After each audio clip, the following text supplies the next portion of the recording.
Radio മാറ്റുലേ 90.4 കേൾക്കൂ, ആസ്വദിക്കൂ, അറിവ് നേടൂ. ജനങ്ങൾക്കൊപ്പം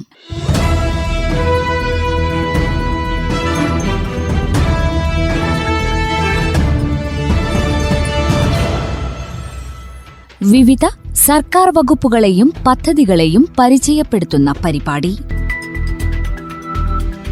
നിർവഹണം ജോബിഷ് ജോസ്.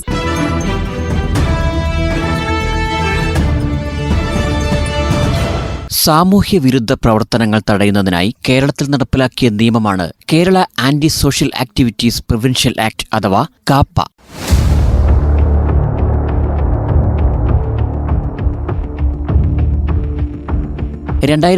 നിലവിൽ വന്ന Kerala anti social activities prevention act എന്ന ഗുണ്ട പ്രവർത്തന നിരോധന നിയമത്തിൽ 2014 ഭേദഗതി വരുത്തി.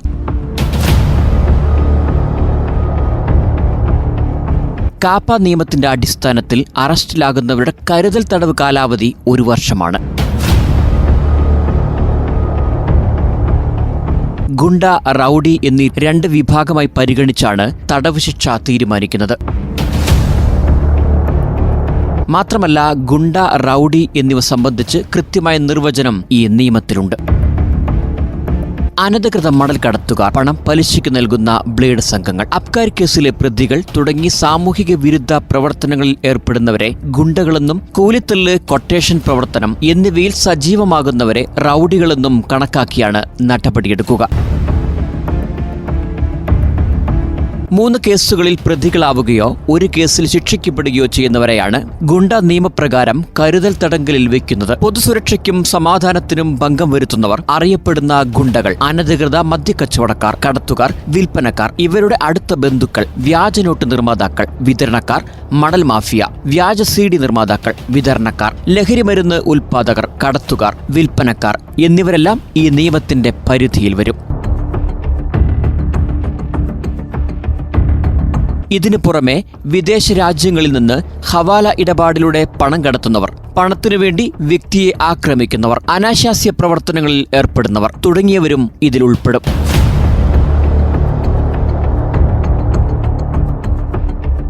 ബ്ലേഡിന് പണം നൽകിയ ശേഷം ഭീഷണിപ്പെടുത്തിയും ആക്രമിച്ചും തിരിച്ചുപിടിക്കുന്നവർ എന്നിവരെയും നിയമത്തിന്റെ പരിധിയിൽ ഉൾപ്പെടുത്തിയിട്ടുണ്ട്. സംസ്ഥാന സഹകരണ നിയമത്തിന്റെയോ റിസർവ് ബാങ്കിന്റെയോ അംഗീകാരമില്ലാതെ പണമിടപാട് നടത്തുന്ന സ്ഥാപനങ്ങൾ, അന്യന്റെയോ സർക്കാരിന്റെയോ ഭൂമി അനധികൃതമായി തട്ടിയെടുക്കുന്നവർ എന്നിവരെയും 2014 ഭേദഗതിയിലൂടെ നിയമത്തിന്റെ പരിധിയിൽ ഉൾപ്പെടുത്തിയിട്ടുണ്ട്.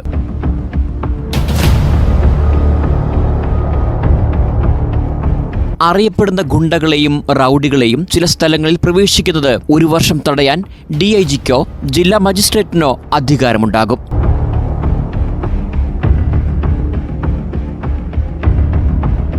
സിറ്റി പോലീസ് കമ്മീഷണർ കലക്ടർക്ക് നൽകുന്ന ഫയലാണ് കാപ്പ ചുമത്തുന്നതിന്റെ തുടക്കം. തൊട്ടു മുമ്പുള്ള 7 വർഷങ്ങളിലെ കേസുകളാണ് കാപ്പയ്ക്കായി പരിഗണിക്കുക. അതിൽ 5 വർഷമോ അതിനു മുകളിലോ ശിക്ഷ ലഭിക്കാവുന്ന 1 കേസെങ്കിലും ഉണ്ടാകണം. അല്ലെങ്കിൽ 1 വർഷം മുതൽ 5 വർഷം വരെ ശിക്ഷ ലഭിക്കാവുന്ന 2 കേസ്. അതുമല്ലെങ്കിൽ 3 കേസുകളുടെ വിചാരണ നടക്കുന്നുണ്ടാകണം. കുപ്രസിദ്ധ ഗുണ്ടകളെ 1 വർഷം വരെ നാടുകടത്താനും ഒരു പ്രദേശം പ്രശ്നബാധിതമാണെന്ന് ഉത്തരവിടാനും കാപ്പ നിയമപ്രകാരം ജില്ലാ മജിസ്ട്രേറ്റിന് അധികാരമുണ്ട്. ജനങ്ങൾക്കൊപ്പം എന്ന പരിപാടിയുടെ ഈ അധ്യായത്തിൽ കാപ്പ നിയമത്തെക്കുറിച്ചും ഒപ്പം ജില്ലാ നിയമ ഓഫീസറുടെ കർത്തവ്യങ്ങളെക്കുറിച്ചും കേൾക്കാം.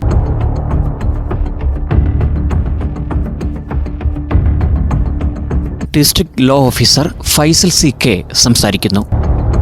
എല്ലാ പ്രിയ ശ്രോതാക്കൾക്കും സ്വാഗതം. നമസ്കാരം. ഞാൻ Faisal CK, district law officer, Wayanad. Kerala ഗവൺമെന്റിന്റെ ലോ സെക്രട്ടേറിയറ്റിലെ ഡെപ്യൂട്ടി സെക്രട്ടറിയാണ്. എല്ലാ ജില്ലകളിലും ഓരോ ഡെപ്യൂട്ടി സെക്രട്ടറിമാരെ ഡിസ്ട്രിക്ട് ലോ ഓഫീസർമാരായിട്ട് നിയോഗിച്ചിട്ടുണ്ട് കേരള ഗവൺമെന്റ്. ജില്ലാതലത്തിലുള്ള റവന്യൂ ഡിപ്പാർട്ട്മെന്റിനും മറ്റ് ഡിപ്പാർട്ട്മെന്റുകൾക്കും ജില്ലാ ഭരണകൂടത്തിനും നിയമോപദേശം നൽകുക എന്നുള്ളതാണ് ഡിസ്ട്രിക്ട് ലോ ഓഫീസറുടെ നിയമപരമായിട്ടുള്ള ഉത്തരവാദിത്വം. കാപ്പ എന്ന് പറയുന്നത് 2007 കേരള നിയമസഭ പാസാക്കിയ ഒരു നിയമമാണ്. Kerala anti social activities prevention act എന്നാണ് അതിന്റെ പേര്. നിരന്തരമായി കുറ്റകൃത്യങ്ങൾ ഏർപ്പെടുകയും സമൂഹത്തിന്റെ പൊതുക്രമത്തിന്, പബ്ലിക് ഓർഡറിന് ഭീഷണി ഉയർത്തുകയും ചെയ്യുന്ന ആളുകളെ ആണ് ഈ കാപ്പ അനുസരിച്ച് ഗവൺമെന്റ് തടവിൽ വെക്കാറുള്ളത്. രണ്ട് തരത്തിലാണ് കുറ്റവാളികളെ ഇതിനകത്ത് വർഗീകരിച്ചിട്ടുള്ളത്. ഒന്ന്, അറിയപ്പെടുന്ന ഗുണ്ടയും അറിയപ്പെടുന്ന റൗഡിയും. അറിയപ്പെടുന്ന റൗഡി എന്ന് പറയുന്നത് ഇന്ത്യൻ പീനൽ കോഡ് അനുസരിച്ച് വ്യക്തികളുടെ ശരീരം, അവരുടെ സമ്പത്ത്, അവരുടെ അങ്ങനെയുള്ള കാര്യങ്ങൾക്കെതിരായിട്ട് ചെയ്യുന്ന കുറ്റകൃത്യങ്ങളിൽ സ്ഥിരമായി ഏർപ്പെടുന്നവരെയാണ്. നോൺ റൗഡി എന്ന് പറയുമ്പോൾ ഏതെങ്കിലും ഒരു കുറ്റകൃത്യത്തിൽ ശിക്ഷിക്കപ്പെടുകയും അല്ലെങ്കിൽ രണ്ടോ അതിലധികമോ കുറ്റകൃത്യങ്ങളിൽ ഇപ്പോൾ അന്വേഷണം നേരിടുകയും ചെയ്യുന്നയാളാണ് നോൺ റൗഡി എന്ന് പറയുന്നത്.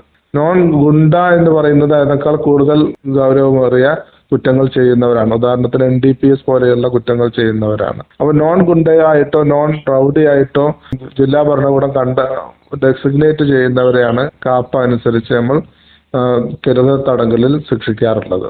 അങ്ങനെ കാപ്പ അനുസരിച്ച് കരുതൽ തടങ്കലിൽ ശിക്ഷിക്കപ്പെട്ട ആളുകൾ വീണ്ടും പുറത്തു വന്ന് കുറ്റങ്ങൾ ചെയ്താൽ അവരെ കാപ്പയുടെ തന്നെ സെക്ഷൻ 13 അനുസരിച്ച് വീണ്ടും തടവിലാക്കാനുള്ള അധികാരമുണ്ട്. കാപ്പ അനുസരിച്ച് ഒരാളെ കരുതൽ തടങ്കലിൽ ആക്കിക്കൊണ്ട് ഉത്തരവ് പുറപ്പെടുവിച്ചാൽ അതിന് ഹൈക്കോടതി ജഡ്ജ് ആയിരുന്ന അല്ലെങ്കിൽ ഹൈക്കോടതി ജഡ്ജിയുടെ പദവിയുള്ള ഒരു ജഡ്ജ് നേതൃത്വം നൽകുന്ന ഒരു 3 അംഗ കാപ്പ അഡ്വൈസറി ബോർഡ് ഉണ്ട്. ആ അഡ്വൈസറി ബോർഡ് പരിശോധിച്ച ശേഷമാണ് ഈ ഉത്തരവ് നിയമവിധേയമാണോ അല്ലയോ എന്ന് തീരുമാനിക്കുന്നത്. മാത്രമല്ല, കാപ്പ അനുസരിച്ച് ഇത് തടവിലാക്കപ്പെട്ട ആളുകൾക്ക് ഹൈക്കോടതിയോ സുപ്രീം കോടതിയോ സമീപിക്കാനും സാധിക്കും. പത്രവാർത്തകളിലൂടെയാണ് കാപ്പ ചുമത്തി നാട് കടത്തി എന്ന പരാമർശം കേട്ടിട്ടുള്ളത്. ഏത് ഘട്ടത്തിലാണ് അങ്ങനെ ഒരു പ്രക്രിയ സാധ്യമാകുന്നത്? കാപ്പയുടെ സെക്ഷൻ 15 അനുസരിച്ചാണ് എക്സ്റ്റേൺമെന്റ് അഥവാ പദസഞ്ചലന നിയന്ത്രണം ഏർപ്പെടുത്താറുള്ളത്. ഇപ്പോൾ ജില്ലയിൽ സ്ഥിരമായി കുറ്റകൃത്യങ്ങൾ ഏർപ്പെടുന്ന ആളുകളെ ജില്ലയിലേക്ക് ഒരു നിശ്ചിത കാലത്തേക്ക്, അത് 1 വർഷം വരെ ആവാം, ജില്ലയിൽ പ്രവേശിക്കരുത് എന്ന് പറഞ്ഞുകൊണ്ട് ജില്ലാ കലക്ടർ ഉത്തരവ് പുറപ്പെടുവിപ്പിക്കാറുണ്ട്. ഇതിനെയാണ് പദസഞ്ചലന നിയന്ത്രണം അഥവാ എക്സ്റ്റേൺമെന്റ് എന്ന് പറയാറുണ്ട്. കാപ്പ ചുമത്തി 6 മാസം മുതൽ 1 വർഷത്തോളം വരെ നാട് കടത്താനുള്ള അധികാരം ജില്ലാ കളക്ടർക്കുണ്ട്. അപ്പോൾ 2 തരത്തിലുള്ള കാര്യങ്ങളാണ് ജില്ലാ കളക്ടർക്ക് കാപ്പ അനുസരിച്ച് ചെയ്യാൻ പറ്റുക. ഒന്ന്, കരുതൽ തടങ്കലിൽ അവരെ പാർപ്പിക്കാം. അതല്ലെങ്കിൽ ജില്ലയിലേക്ക് പ്രവേശിക്കുന്നതിന് അവരെ തടഞ്ഞുകൊണ്ട് സഞ്ചലന നിയന്ത്രണം അഥവാ എക്സ്റ്റേൺമെന്റ് ആക്ട് ഓർഡർ പാസ്സാക്കാം. ഓക്കെ, ഈ കാപ്പ ചുമത്തി നാട് കടത്തുക എന്നുള്ള നേരത്തെ സൂചിപ്പിച്ച പോലെ പരാമർശങ്ങൾ പത്രമാധ്യമങ്ങൾ വരാറുണ്ട്. അങ്ങനെ ഒരു ഘട്ടത്തിലേക്ക് പോകാതിരിക്കാൻ പൊതുജനങ്ങൾ അല്ലെങ്കിൽ ആളുകൾ ശ്രദ്ധിക്കേണ്ടത് എന്തെല്ലാമാണ്? ഒന്നാമതായി കുറ്റകൃത്യങ്ങൾ ഏർപ്പെടാതിരിക്കുക എന്ന് തന്നെയാണ്. ഇന്ത്യൻ പീനൽ കോഡ് ആയിരുന്നു നേരത്തെ. ഇപ്പോൾ ഭാരതീയ ന്യായ സംഹിതയാണ് ഇന്ത്യയിലെ പൊതുവായിട്ട് കുറ്റങ്ങളെ ഡിഫൈൻ ചെയ്യുന്ന, നിർവചിക്കുകയും അവയ്ക്കുള്ള ശിക്ഷ വിധിക്കുകയും ചെയ്യുന്ന നിയമം. ഭാരതീയ ന്യായ സംഹിത അനുസരിച്ചും അതുപോലെ മയക്കുമരുന്ന് കേസുകൾ തടയാൻ വേണ്ടിയുള്ള narcotics and psychotropical substance act NDPS എന്നിവ അതുപോലുള്ള കുറ്റകൃത്യങ്ങളിൽ നിന്ന് മാറി നിൽക്കുക എന്നുള്ളതാണ് കാപ്പ പോലെയുള്ള ശിക്ഷകൾ വിധേയമാകാതിരിക്കാൻ പൊതുജനങ്ങൾക്ക് ചെയ്യേണ്ടത്. പൊതുജനങ്ങളുടെ സുരക്ഷയ്ക്ക് വേണ്ടിയിട്ടാണ് കാപ്പ ചുമത്തുന്നത്. സ്ഥിരമായ കുറ്റകൃത്യങ്ങൾ ഏർപ്പെടുന്നവർ എപ്പോഴും പൊതുജനത്തിനൊരു ശല്യമായി തീരാറുണ്ട്. അത് തടയാൻ വേണ്ടിയിട്ടാണ് കാപ്പ ഉപയോഗിക്കുന്നത്. അടുത്ത കാലത്ത് സുപ്രീം കോടതി ധന്യായം വേഴ്സസ് സ്റ്റേറ്റ് ഓഫ് കേരള എന്ന കേസിൽ ഒരു കാപ്പ ഡിറ്റൻഷൻ റദ്ദാക്കിക്കൊണ്ട് നടത്തിയ വിധിന്യായത്തിൽ കാപ്പ അടക്കമുള്ള എല്ലാ കരുതൽ തടങ്കലുകളും വളരെ റയറായിട്ടുള്ള, വളരെ അപൂർവമായിട്ടുള്ള സന്ദർഭങ്ങളിൽ മാത്രമേ നടപ്പിലാക്കാവൂ എന്നും യഥാർത്ഥത്തിൽ കുറ്റകൃത്യങ്ങൾ ചെയ്താൽ അതിന് നമ്മുടെ നാട്ടിൽ ശിക്ഷിക്കാനുള്ള പോലീസും പ്രോസിക്യൂഷൻ സംവിധാനങ്ങളും ഉണ്ട്. അതനുസരിച്ചാണ് അവർ ശിക്ഷിക്കേണ്ടത്. കാരണം കാപ്പ ചുമത്തപ്പെടുത്തുമ്പോൾ അവിടെ വിചാരണ നടത്തുന്നില്ല. വിചാരണ ഇല്ലാതെയാണ് ഒരാളെ ശിക്ഷിക്കുന്നത്. അതുകൊണ്ട് തന്നെ വിചാരണ ഇല്ലാതെ ഒരാളെ ശിക്ഷിക്കുന്നത് ഇന്ത്യയുടെ ഭരണഘടനയിൽ ഉറപ്പു നൽകുന്ന വ്യക്തി സ്വാതന്ത്ര്യത്തിനും ജീവനുമുള്ള അവകാശം ആർട്ടിക്കിൾ 21, അതുപോലെ ആർട്ടിക്കിൾ 22 നൽകുന്ന അറസ്റ്റ് ചെയ്യപ്പെടുന്ന ഒരാൾക്ക് നൽകുന്ന സംരക്ഷണങ്ങൾ ഇതെല്ലാം ലംഘിക്കുന്നുണ്ട്.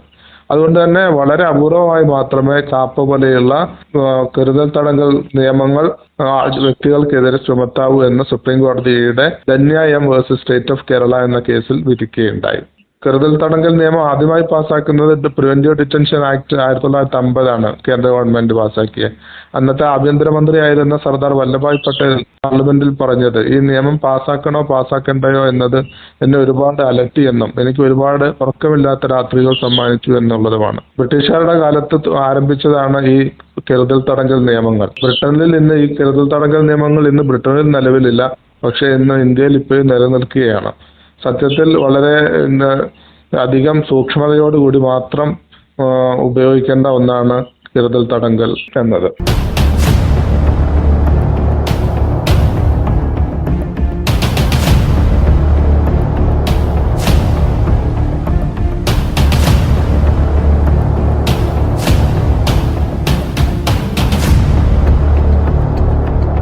ശ്രോതാക്കൾ കേട്ടത് കാപ്പ നിയമത്തെക്കുറിച്ചും ഒപ്പം ജില്ലാ ലോ ഓഫീസറുടെ കർത്തവ്യങ്ങളും.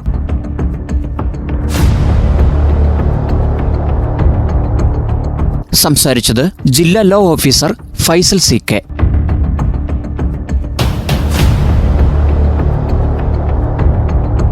ഈ പരിപാടിയുടെ അവസാന ഭാഗം നാളെ ഇതേ സമയം കേൾക്കാം. നന്ദി, നമസ്കാരം.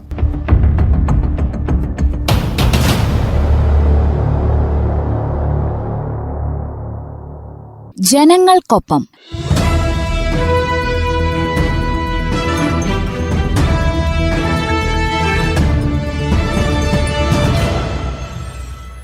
വിവിധ സർക്കാർ വകുപ്പുകളെയും പദ്ധതികളെയും പരിചയപ്പെടുത്തുന്ന പരിപാടി. നിർവഹണം ജോബിഷ് ജോസ്.